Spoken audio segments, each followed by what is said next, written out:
Hello, can you hear me? Yes, excellent. And this workshop will deal reversing a binary written in Golang. I'm going to mention who we are, first of all, how we started with this joint effort. We are malware analysts. We are lonely people, and once we started analyzing binaries, we were browsing on the internet and we got a very interesting advertisement. Hi, how are you doing? And we decided to see that in this announcement, well, the rest is going to be mentioned by our friends, but it's better not to talk about it. We were two different analysts, and as we had the opportunity of talking in front of you at rooted.com, we are two of us. We are malware analysts. My name is Mariano. My colleague is Oscar, malware analysts, and he is going to start now. If you would like this audio, we will send you the information on Twitter. How and why are we here? As we know, the malware analysis, due to new technologies, is evolving quite fast. They try to get profit of the new technologies. They try to develop and have new codes, and they try to optimize the development time to disseminate the malware into different machines. We used Golang, which is a very easy but new programming language. Started back in 2009. It started in 2007. It's not as well known. How many here know? How many of you know Golang? Some of you. Good. Have you programmed in Golang? Many. Well, but not as much. Not as many people. And you know reversing in the case of Golang? I'm surprised. Quite a lot of you. Excellent. That is why the malware analyst, looking on the internet, searching for new technologies, browsing, looking for analysts, having started different tools for analyzing whatsoever. And then from that moment on, you are enhancing your tools, you are updating your tools, you're developing modifications on your tools, or you are creating your own that you're including as your tool set. Golang is a language, multi-platform language. From one binary, you can compile binaries from different multi-platforms, Linux, Macs. It's not like Java. You have only one binary you can use in different machines. Here you compile codes for different machines. It's fantastic. And they use a trash collector to free the memory automatically. They do not need to reserve memory capacity. It's not like C, C++, we have allocation and free whenever you're going to use or release resources. There is a new characteristic, easy maintenance. No classes, no inheritance, no constructors, no exceptions, no nothing. It's very easy of use language, easier than Java. Malware developers are interested in using this platform. You have a code, only one code, and you can execute this for Linux, Mac, Windows. It's very simple. It's a simple source code. Who would say no? The problem is that malware analysts are suffering from the consequences of this. Examples: ransomware, eCans Phantom, Robin Hood. Then there goes a Go Mimikatz. In the cracking password, you see the Mimikatz program. And then with the Citrix vulnerability, there are binaries in Golang mimicking HTTPD server. And it is also written in Golang. How about the process of binary generation? If we want to create a program like print this for code lines, in principle, the compiler, when they execute this, is introducing within the executable from Windows, Linux, or Mac OS, they introduce the framework adapted per platform. and this layer will be the intermediary in between the program we generate, which will be this, and the operating system. Whenever you want to compile for a different system, they create a framework for the different operation system and the language, different language, and at the same time they send and they introduce the code they need. That is something presenting a problem regarding reversing, because if we try to generate a binary in Go, the binary is huge. It occupies 1 mega, 1.5 megas, 2 megas only with this. And then if we deassemble the code, here for instance with EDA Pro, obviously we find there are 1,500 to 1,000 functions, code functions. The first problem we see here to attack is to find what the code is, where will this start, the code programmed by the user. And then this is a hello world, the code, and if we compile this normally with the line we saw before to reach the main, which is main.main, if we open the binary, we will see the entry point there.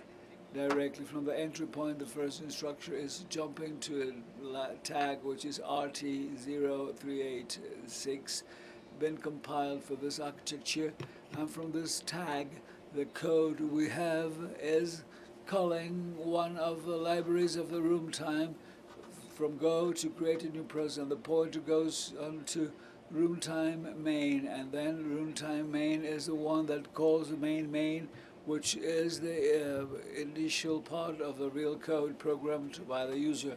As I said before, in the end, when you try to look at the code, there are 2,000 subroutines with only one line of code, one code line. On the right-hand side, you see the code of the hello world. We see here, we see the load of this chain, and then we see here the function that we've conducted, and we have some black magic here introduced by Go, and then the load is not the way it is in the case of C, because we have loads of mute. It's a bit different from C language, C programming language, and we add another problem here. We see another problem added. Like in C++, we can compile binaries, and we can delete the debug symbols, function names, and so on to render this more difficult to find the main, which was so easily found here using the tags. With this line here, adding to the compile, adding this flag, we delete the symbols for debugging, and the name of the functions, it is the way they call it when they don't know the name. And if you see here, it becomes unknown. We don't know the method conducted here. So to find the code, the source code programmed by the user is more difficult. On top of this, with the character chains, that works differently compared with C++. When we compile this way, they group them into the same block, and the way to reference them is to have the offset, the initial part of the block, tells you where within the block is the chain we look for, and then on top of this, the size of the chain is specified at the beginning. The offset within the block and the size, we refer to the character chains. But according to the architecture being compiled for, the way to load this into the assembly is different. When we compile in the end, when we have binary compiled this way, we try to analyze the analysis and trying to look for the functions. It's complicated as a task, but it seems that Go contains, because if you have a stream to the stripper, binary stripper, the name of the functions are still there. They appear in the normal things, but they wouldn't appear when we disassemble them. And there is a section that is called Go PCLM tab, where in the binary self it is like a section. In the others you have to look in a more intelligent way, but the characteristic of the section is that it starts with a magic header, which is this one in Little Indian, that it's part of a header of 8 bytes, 8-byte header. This is the magic starting the structure. Then the structure tells us the number of total functions we have in the program, and on top of this we have upset A, where this function is, and within this direction with this address. This plus this, we have the chain telling us the name of the function. So with this, we have a way to reach the name of each of the functions that in principle were unknown. That is, on the one hand, important. On the other hand, regarding character chains, as I said, the logical approach is to go into the offset at the beginning, the address, then you go to the offset, and you define that the section with the size that it's occupied here, we tell them that is a chain in such a way that they take chains, and we see the codes looking alike, looking as if the other part were not deleted. And by chance, the scientific community, they have studied this. They have created several tools, but this is very, very useful. The George Zaid serve, and the IDA, the binary is loaded onto IDA. We load the script, then from the file we get the script file. Then we rename functions also, and to rename functions add standard Go types. And this is the algorithm I mentioned, this renaming the functions, and on the other hand the character, and with the strings we can specify solving one of the challenges in the case of Athena platform, and my colleague is going to explain this in front of you. Athena platform, who knows about Athena? Atenea in Spanish, Athena platform. There are multiple challenges, and as time goes by, they just file the old ones. That's been proposed by CCN to give a lecture on Let's Go, Go, Go, which is the old challenge, 3-star difficulty, and this is a file, and it is the way it appears in Athena. We have the hash, we have what you can just, we have to obtain the block of the following binary. And then once we take the sample, we decompress this with the infected element here we had in the beginning. We know that it is let's go, and what type of file is it? Then we use the Linux command file. We have elf 32 bits, and we have a MIB 32 version 1. There is a static link, and it is stripped. No function names, and all the strings are at the same block. So that complicates the analysis. What about MIPS? MIPS, microprocessor without interlocked pipeline stages. As we see here, it is a microprocessor without interlocked pipeline stages. There are 5 revisions, 5 releases, 1 up to 4, 32 and 64. This is a manual that was used as support for the analysis within the binary, what we couldn't decompile, and IDA cannot decompile MIPS, but with Hydra there is a pseudocode that is a mirror image of reality, quite correct. And to use a script, the one that IDA Golang helper, the detection of strings was not correct. They were looking for MOOPs, and here in MIPS we do not have this. We have the load address, safe word, and safe word. We took 2 patterns differently here. When they need to load a string, first of all, LA, as my colleague said, we have a pointer and we have the offset, We have here li, with a pointer towards a section where it is a string. Well, the string is, the size is remarked here as in blue in two loads of strings. We looked at the code and we adapted this for new language, programming language. What we see here is that we have an instruction. We have LA, where we have an immediate address, and that goes on to a zone of a registry.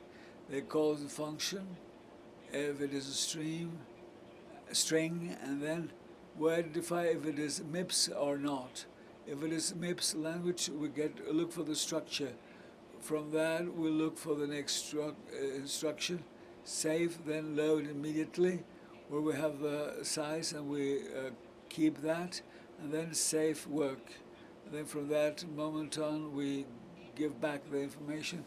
And what we do is, when it is an instruction li, as IDA can identify automatically that's a string, as we see in the IDA automatic message here, we put this in writing, and we make this, and while analyzing in a static mode, we see the information that's important.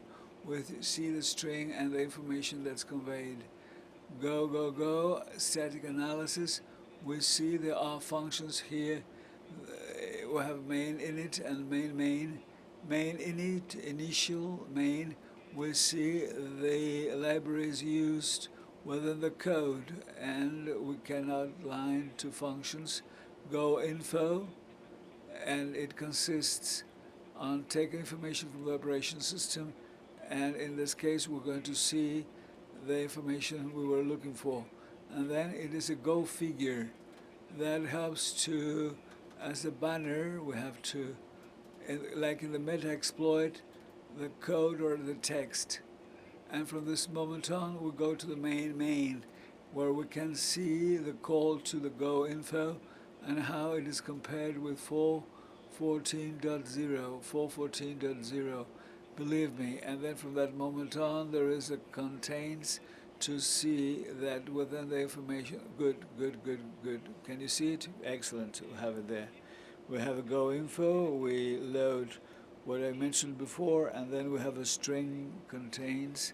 And from that moment on, this will jump to the next code part where there are several strings, and they will be transformed into bytes, arrays. And there is a new object, type A's, a new cipher, and that goes for deciphering. If the creation is correct, then we will create a new process of a function. We've checked that is a blank function where it goes and gives back to make noise, and for the analyst to have trouble with this. And then they add a new language. This 64 can explain the alphabet to be used, and then they continue decoding the string. And we have here a new object of CEFD, and then we continue with the dynamic analysis part. Yes, once we've seen that what's going to be done, there is the object, data. It looks like deciphering things, and to see it in a better way, as we're talking about MIPS architecture, and we're doing this with IDA in Windows, we decided to connect a remote debugger, and we could have the possibility of running the binary onto your operating system that emulates the instruction set. They were listening to the port, and we told them where we wanted to get connected to, and this way we can debug from Windows the process in the other machine. And here we have recorded a small video. I'm going to talk about the video. Let's see. Yes, well, let's start video on. Okay? No, it doesn't work. Sorry. What happens? Video. Playing video. It's playing video, but it wouldn't play anything. No, we can only we can see it perhaps next. No, well, it's a demo. It always happens, pity. We're going to present the video alone. It's best. Sorry.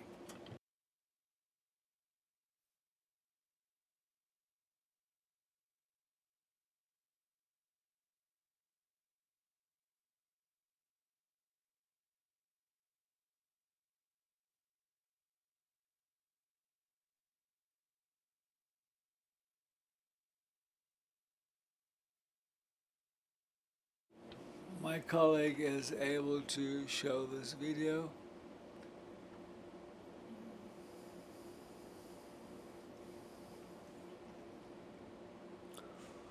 Enjoy this.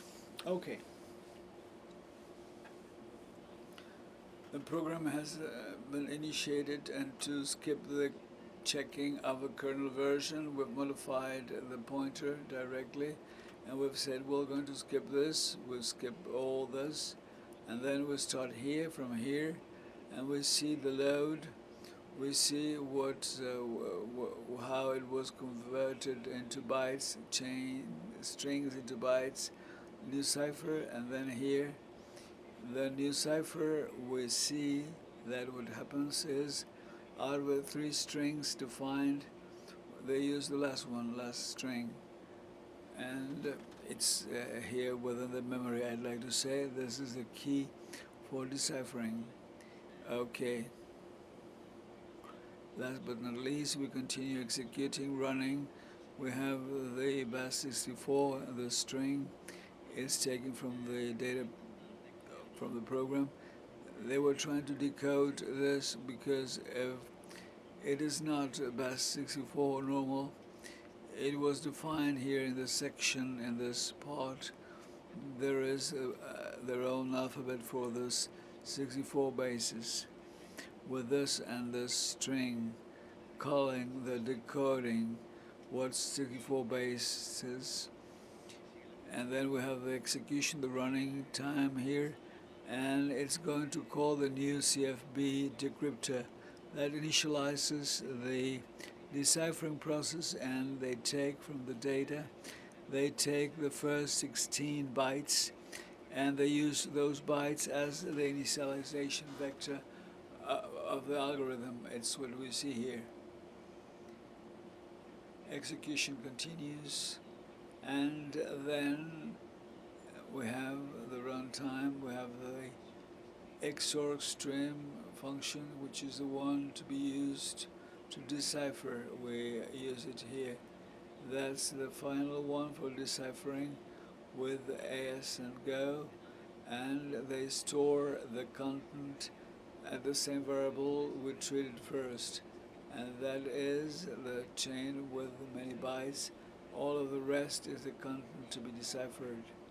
And here, not here, but the next one, this one, you see that once you decipher, you will have, all of a sudden, the flag from the challenge, and that's it. The funny thing is that it was Golang MIPS, and as it is a different language, it's not the x86. It was more difficult to conduct the dynamic analysis. From the static analysis was complicated to see the part used for the ciphering. Once we had executed this in dynamic mode, we could see the way they call different functions, and if we decided to skip the checks that were necessary for executing the binary continuously, this will decipher the flag. Once you introduce the flag within the platform, then they have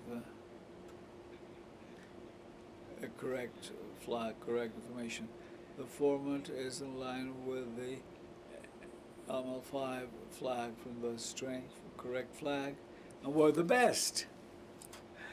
If you have questions, if you have doubts, we'll be delighted. Thank you. Or if you would like to have lunch, this is about time to go for lunch. Questions, statements. Yes, there is a question over there.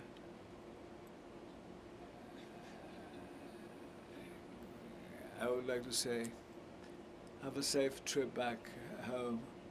Well, I have solved the same problem, but while I executed, there were exceptions, and I saw it was part of the memory left. Have you seen this? Yes, what happened to us in the first execution, first running of the 4.14.0, what we had was illegal instruction. We suppose it is because in the end it is your name of the system. If you want to take it from the system, they have problems with the instruction, but they try to run unknown instructions, so that's why we decided to jump. And jumping with a pointer ahead, we said as it is a check, and we saw what has been checked, we say let's go forward and that's it. But yes, it is what you said. I think it is that the instruction is not acknowledged. Perhaps with the next, another MIPS emulator or a virtual machine with another processor will help. We decided to trigger a Go file for MIPS, and it is a 4.14.0 to have, but it didn't work. No execution that was compatible with the MIPS R3000. Perhaps the processor we have in the Chemo MIPS is different and there's something missing. Lack of compatibility. We have to specify this processor or a processor alike. MT1 instruction loaded something that was exactly what we had the problem. Probably it's a specific instruction that's not contemplated in Chemo. Something I tried to do was to have the MIPS architecture and this machine, and as I saw the name, I decided when they called I wanted to get the load, but I couldn't get SR from the flash. So I know something happened. Yes, same thing with printing. Yes, we were executing and there were problems was the flag was already there. We said, let's give a go-ahead, correct. They tell you to find the flag, not how to find it. It is a static mode also could be valid. If you take the strings and you load them on CyberChef or whatever, yes, it works. In the end, due to the size of the text that's smaller than the block, you have zeros in the end. That's it. More questions?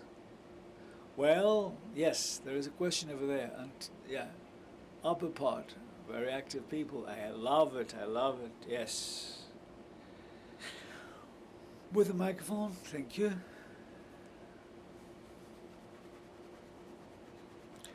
Hello, and thank you for this very interesting and thought-provoking presentation. I've got a question. If I am with a me in Windows made with Golang, will this check whenever we have in a text box if I have a breakpoint or translate message and I check the message is WXMA, will they make funny things or will they go on correctly? What happened? Would you repeat? I couldn't understand your question. I couldn't understand you were speaking Spanish, but I couldn't understand. What did you say? WMXAPP. You start, those are messages from Windows. Yes, the thing is, if you are, for instance, debugging with the X32 and you have a breakpoint within the library, like call to a function, you would stop there because internally Golang will call the AP from Windows. The intermediate layer will adapt the code introduced to each one of the platforms where it could be executed. It is simpler if you see the functions called and you put breakpoints and the calls to the Go runtime, and you will see what's given back instead of analyzing the calls directly. In the breakpoint, you have a breakpoint, and then you have one as a return when it goes back, and you see what happens. You see what the system is deal with. It's like empty shark. If you have directly the Windows library, you will get it, you'll catch it. you will find it perfectly okay. That was the idea, was to have a breakpoint to execute to the next return till we get into the program routine, and then we could reverse. Okay, good idea. Thank you very much. Excellent. Thank you. Thank you for your question. More questions, contributions, statements, comments? We thank Mariano, we thank Oscar for this very interesting and thought-provoking presentation. Let's give a big round of applause to both of you. Thank you. And we'd like to thank the sponsors, Platinum sponsors, Steve, VSN, and the other Platinum sponsors, Gold sponsors, Boss, Capgemini, Every, CRSA, Cardiologic, Telefonica, for the support. Thank you. We thank all the sponsors for the support. I'm not going to mention all of them. Thank you very much. Let's enjoy lunch together. Thank you.